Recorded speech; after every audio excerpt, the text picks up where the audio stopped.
আসসালামু আলাইকুম। আমার বলার কোনো ভাষা নেই, কিভাবে শুরু করব সেটাও বুঝতে পারছি না। আমার মতো সারা দেশের লোক আজকে হতবাক। এরকম একটা কাণ্ড হতে পারে আমরা কেউ কল্পনা করিনি, কারো ধারণার মধ্যে ছিল না।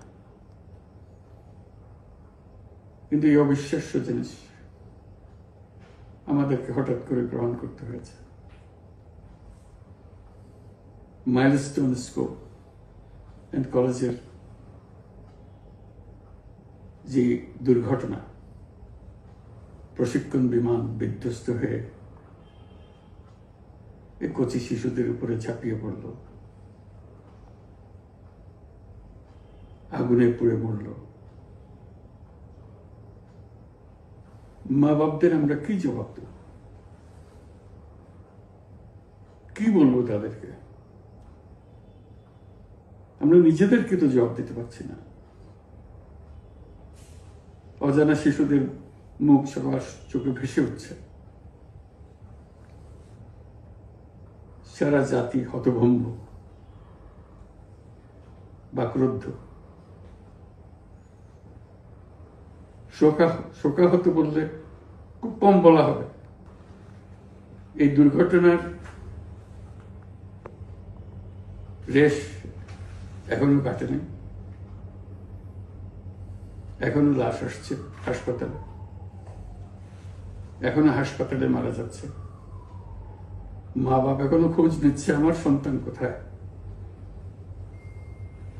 তাকে আর কোনোদিন চেনা যাবে কিনা।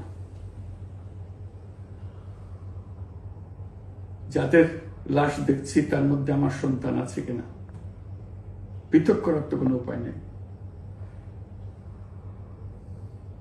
এরা আমাদের সবারই সন্তান, হঠাৎ করে চিরদিনের জন্য চলে গেল।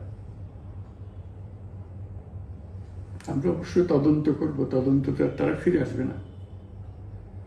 আমরা চিকিৎসার ব্যবস্থা করছি, সবাই ঝাঁপিয়ে পড়েছে, সকল হাসপাতাল, সকল মানুষ ছুটে আসছে। আমরা সবার কাছে অনুরোধ করছি, হাসপাতালে ভিড় করবেন না, কারণ যারা আহত তাদের জন্য এটা ভালো না। তারা তাদের শরীরে রোগ প্রতিরোধের শক্তি নেই। আমরা ভিড়ে থাকলে আমাদের শরীর থেকে কি রোগ তাদের মধ্যে ছড়িয়ে পড়বে তা বলা মুশকিল। কাজে দূরে থেকে দোয়া করেন সবাই। আমরা বাবা মা আত্মীয় স্বজন সবার কাছে আমাদের সহানুভূতি জানাচ্ছি। বাংলাদেশের যত সন্তান আছে সবাই আপনাদের সন্তান। আমরা নিজেদের মনকে সান্ত্বনা দেওয়ার চেষ্টা করুন। আমরা সবাই নিজেদের মনে সান্ত্বনা দিচ্ছি, কিন্তু আপনাদের সান্ত্বনা বিরাট ব্যাপার। আমরা সবাই আপনাদের সঙ্গে আছি, জাতির সমস্ত লোক আপনাদের সঙ্গে আছে। আমরা তাদের জন্য শোক দিবস ঘোষণা করেছি। আগামীকাল শোক দিবস, আমরা সবাই মিলে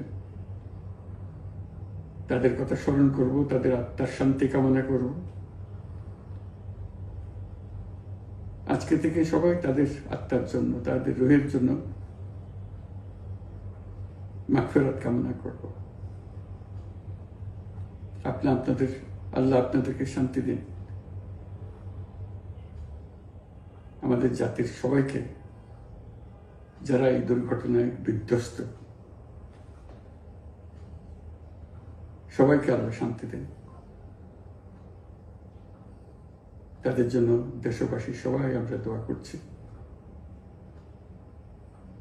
আল্লাহ এই শিশুদের জান্নাতবাসী করবে। খুদা হাফেজ।